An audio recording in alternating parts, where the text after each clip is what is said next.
bunch of cars went into spontaneous combustion, apparent spontaneous combustion up here, with a sea of unburned paper in between. And here's that toasted car lot. But we're going to look at various directions of watching this dustification.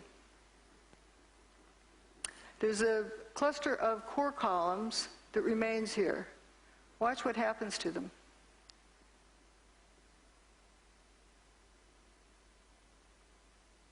They just faint.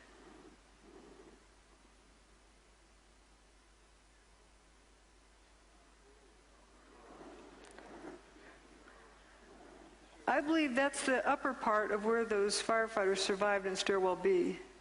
Those are core columns. This is another one. See how it peels away like a banana? And you see this clear air around it. Some folks like to say dust settled on it. Well, dust can't settle on something like that fast, without seeing it.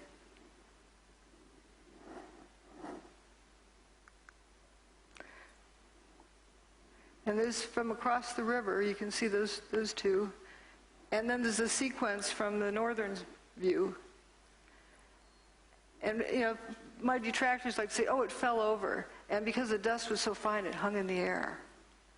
Well, if the dust is so fine it hung in the air, how could it be settled instantly on these vertical columns?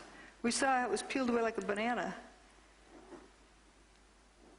But it comes a point where it's no longer a crisp boundary and just turns to dust. I call it dustification. This is where all the toasted cars we're seeing that I'm aware of, as well as the toasted car lot.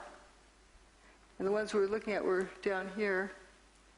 And an emergency medical person said you could tell it was hot at the Trade Center because you could feel the heat from the bridge. But paper wasn't burning down here. How could somebody over here, 3/4 miles away, feel heat? Something that they perceived as heat. You said you saw melted tour buses, melted cars? The cars that were right down there, it was just unbelievable. They were twisted and melted into nothing. The debris is just unbelievable. And then you can see fire trucks and police vehicles that were down there early that all their windows, the windshield are completely blown out from, must have been from when debris dropped. But even more jarring, I think, is this scene right here.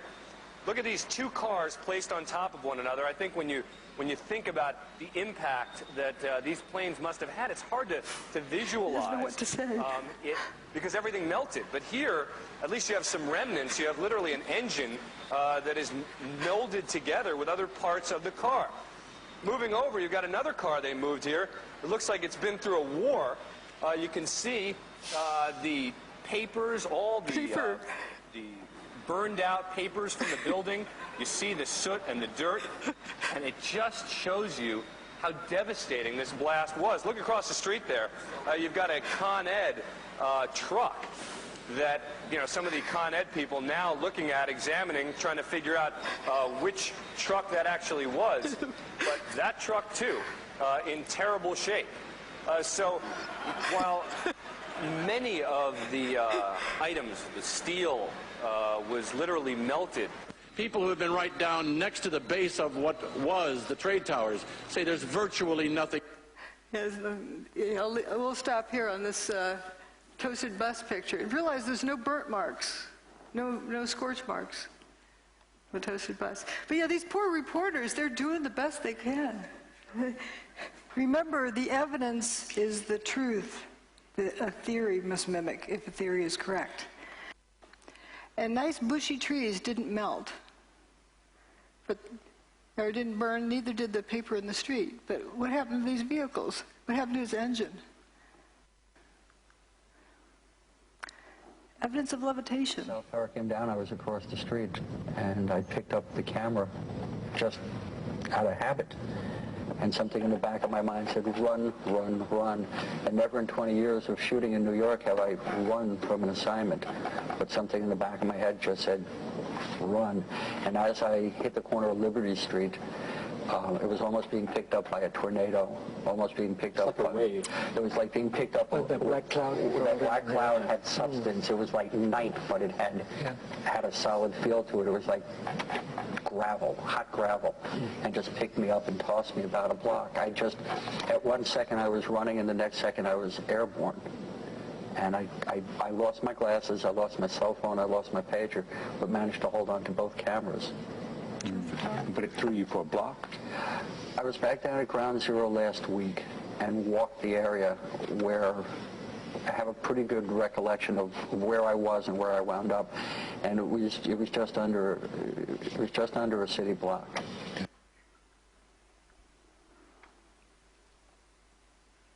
It was this blast of warm air. It wasn't hot. It was warm. And it picked me up and threw me up against the wall of the building that was... You were picked up off the ground? Physically picked up off the ground.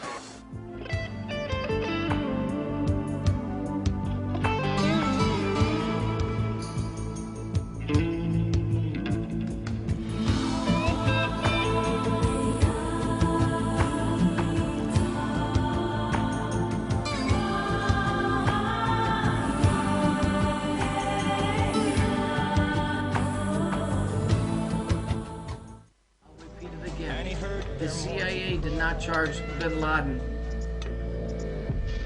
with attacking the World Trade Center. The FBI did not charge bin Laden with attacking the World Trade Center. NATO did not charge bin Laden with attacking the World Trade Center.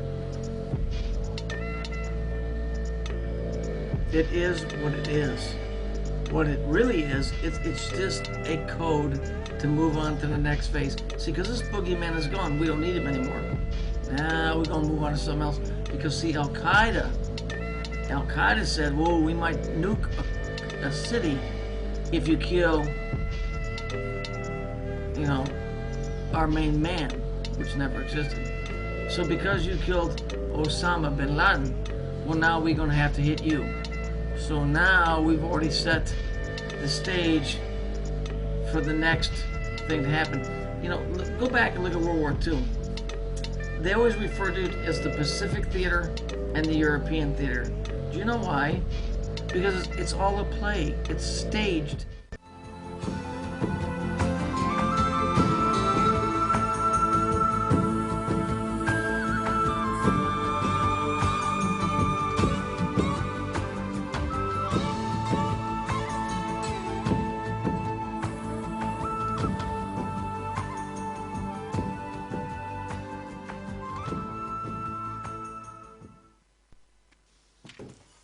I don't play fantasy football.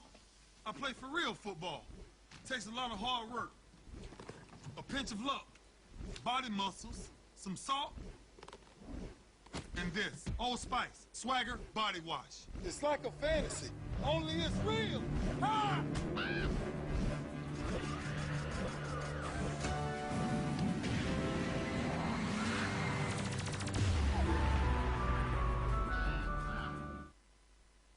So I'm going to go over this one more time so that you understand. The man bin Laden never existed. They have been working on certain types of weaponry based on quantum physics, which is also known in the old world as Kabbalah. It's the same thing. One's Kabbalah, which is based on magic. The other one is quantum physics, which is based on science. Magic is nothing but science that hasn't been revealed or explained. The towers were knocked down either intentionally or by mistake because they are messing with quantum physics. Okay? Now, you can't knock down two towers and just expect everybody to go, oh, nothing to see here, move along. So they had to assign a name to it. So they came up with the name Bin Laden or Bin Laden. What holds this planet together, the electromagnetics, the electrical system, space, time, gravity, is the planet Saturn. Okay? The mystics all know this. That's why it's the main focal point of all the religions, and people don't realize it. That's why you have the hexagon on the Hebrew flag, because it's a cube. It represents Saturn. It's sitting in the UN prayer room. Go Google UN meditation room, and you'll see a black cube sitting in there. It represents Saturn. Look at Mecca. There's a black cube there. It represents Saturn. The cube, the square that you wear on your head, represents Saturn. Because to these people it is God, and it is a very big part of the reality of which we live in. It's not God, it's part of the creation. But that's what it does, it regulates time and space. So they, in Hebrew, they call Saturn, it has many names, but one of them is Binah, B-I-N-A-H. So they shortened the word to Bin, B-I-N. Okay? And then they added laden, L-A-D-E-N. Laden means like heavy, weight, to tie down, restrain, or hold back. Now you have been laden. See? So now they assign that to the name of the mathematical problem or the quantum physical problem, and they called it bin Laden. And so they told you bin Laden did it. In other words, it didn't work out like we said. It was bin Laden that did it. You see? So now they've got a boogeyman that they can chase after. So now they say he's hiding in caves. The cave that bin Laden was in, which is just, it's theoretical, is what's called Plato's cave. And what that means is, Plato said, look, if you took people and you chained them to a wall, and you had a fire, and the only thing that they ever saw, they never saw outside, they just saw shadows on the wall, that's all that they would ever understand as reality.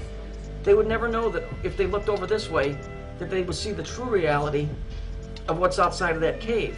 And so what they're saying, is that you have been so well trained in your head to believe what you see that you believed what you saw, not the reality of it. And that's not your fault. I mean, this is so high-tech crap, you can't believe it.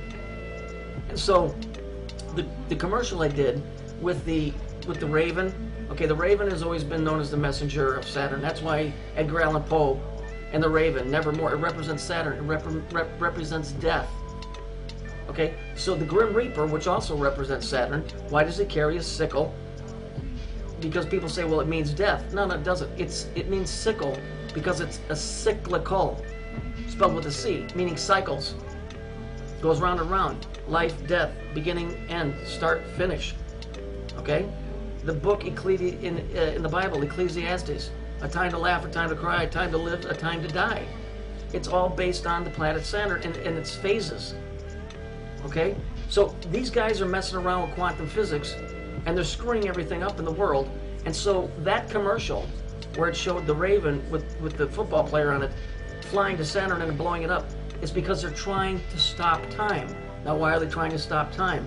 Because there are those that have been here for a long, long time that understand that they can't keep messing with time. In other words, they're running out of it, okay? And so they pushed it back, and at least to my understanding, from what I've been able to pull together, 1973 was the last time, for lack of a better way to put it, they did a system restore, okay? Now they don't have a date to go back to. So time is going to catch up with them, and they're going to be destroyed. This is where you get into the biblical, mythological crap, or they're going to have to stop the program, okay? Which means that they get to survive indefinitely, okay? This has been going on for a long, long, long time. It's a very, very big, big story, okay? And so this is what CERN has been doing, okay? This is why it says in the book of Revelation in the Bible that Satan knows his time is short. Satan is synonymous with Saturn, but it doesn't mean that it's evil. It's just saying that the phase is coming to an end. The phase is coming to an end, and these guys know it, and they're panicking. They're doing everything that they can, okay, to stop time from catching up to them, okay? And so in Revelation it says, peace, peace. When you think you finally have peace, then catastrophe will come upon you and there will be no escape. Remember when they said that bin Laden was killed? And whatever you say, oh, wonderful joy, everybody celebrated. So let's go back to the day that bin Laden got killed. Do you remember, if you go back and look at the video, this stealth helicopter they got, it's because it's quantum physics. They moved at point A to point B in time and space manipulation. That's why if you watch it, you'll see the woman going, I don't even know where this thing came from. I was just standing there and all of a sudden it appeared. Because they killed bin Laden.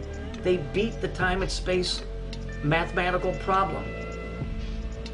And so they were all happy about it. And if you go watch the news footage, go Google stealth helicopter in bin Laden's assassination, whatever, type that in, and you'll see it. And they made a real big deal about it.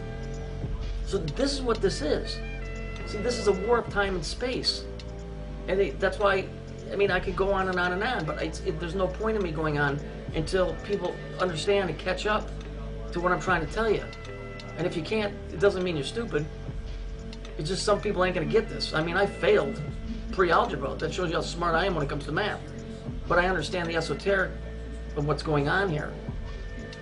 You know, I mean, it's well, I didn't actually fail pre-algebra. I got a D. Give me the credit on that. That's what they're dealing with. And so, when they said Bin Laden was hiding out in caves, they're using Plato's caves. In other words, they're saying, because all you've ever understood is what you've seen, that's all you'll ever know. See, they're making fun of you, basically, is what they're doing. That's what that whole, he's hiding in caves. No, the reality of it was hiding in caves, because they never hipped people to what the truth is. And they sat back with their gin and tonics and laughing and smoking their cigars and collecting mass amounts of money and scaring the dog shit out of people. See, that's what's going on. That's why in that video I made, Truth is Stranger Than Fiction, where it shows that cube flying around, because that cube is time and space. That's what slammed into the towers and knocked them down. The one with the Donald Duck, remember that video? That cube? Okay, that cube represents Saturn. It represents time and space. Okay?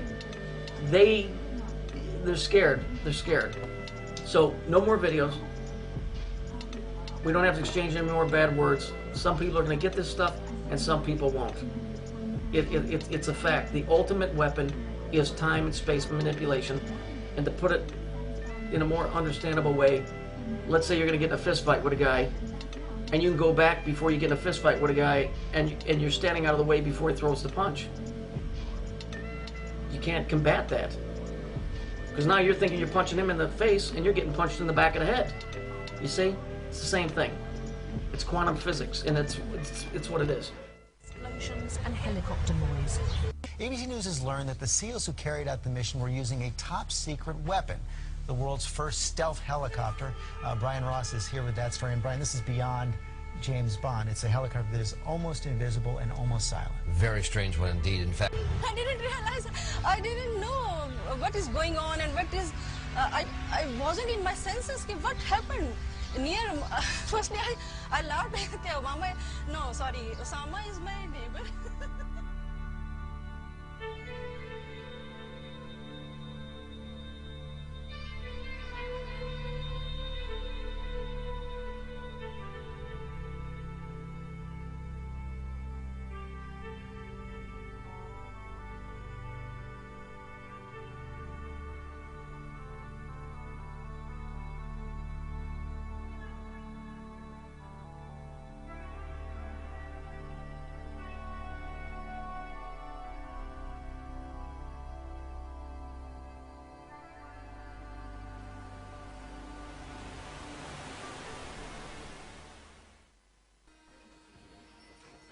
Okay, I'm going to show you some things that some data that I've collected. As I told you before, a lot of times the system will reveal itself, and I'm catching more and more of this stuff. If we look at this picture, what I'm going to try and do is show you kind of what went down on 9/11. It kind of goes along with what I've been trying to show you, dealing with time and space. You look at this picture, it's interesting that this picture's set up to see the whole panoramic view. You got the towers, you got the bay. But the interesting thing is, if you look at the right side of the picture, see how it's darker blue than the left side? That's really interesting. I don't know of any kind of camera that does this. This looks like it's the same frame that somebody split in half. Or a mirror image, which is interesting, mirror image. There's a lot of meaning behind that as far as the occult goes, but we'll try and keep that off to the side for right now. So we can see the trail of the boat going from the center of the bay off to the lower right-hand side. So everything looks, if you look close, it looks like it's lined up, yeah? But there's a very, very interesting thing in here, which caught my mind. Now this was just one clip in a video, and I'm real good at catching stuff. So let's take a look at the one thing that really caught my eye, and hopefully it'll make an impression on you as well.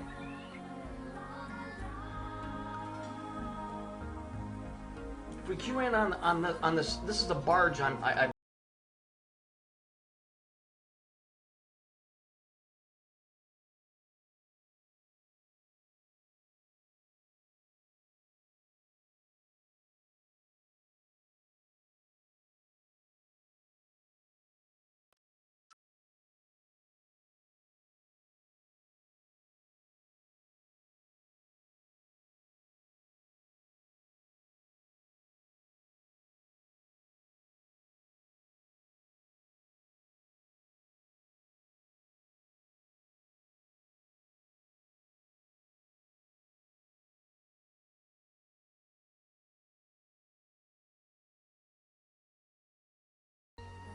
9/11. Okay, this is interesting. This gets better, folks. Hang with me.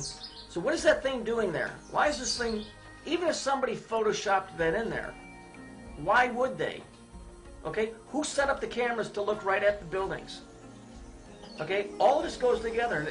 Believe me, at the end, it even gets better than this. So let's go back to the original picture, and I'll do a time-lapse photo of what happened on 9/11, and you'll see, just like I did, what's going on here.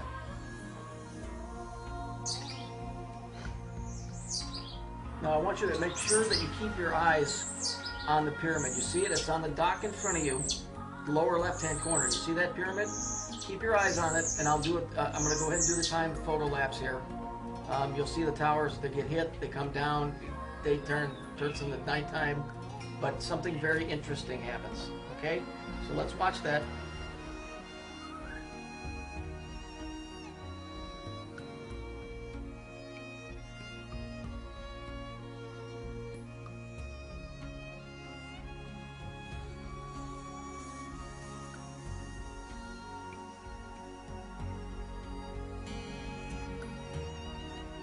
So interesting, as you saw, as well as I did, the pyramid disappears, which means somebody had to come in there and physically remove that thing. And I said, even if that was photoshopped in, somebody had to go into the film and erase it. I don't believe it was photoshopped in, because when you see the next thing, all these three things are all gonna come together. This was all done on time and space manipulation. I keep trying to tell people that this is based off of time and space. They've been messing with it. That's what CERN is. That's why this picture is funky, where the screen is split. This thing stinks to high heaven. But I've been telling you, this is why the buildings were pulverized, because it didn't happen on the third dimensional level that you think it did. I mean, I'm going to show you a picture here real quick from above, from a helicopter. Where's the debris? Where is it? It's all powder. So let's take a look at that real quick.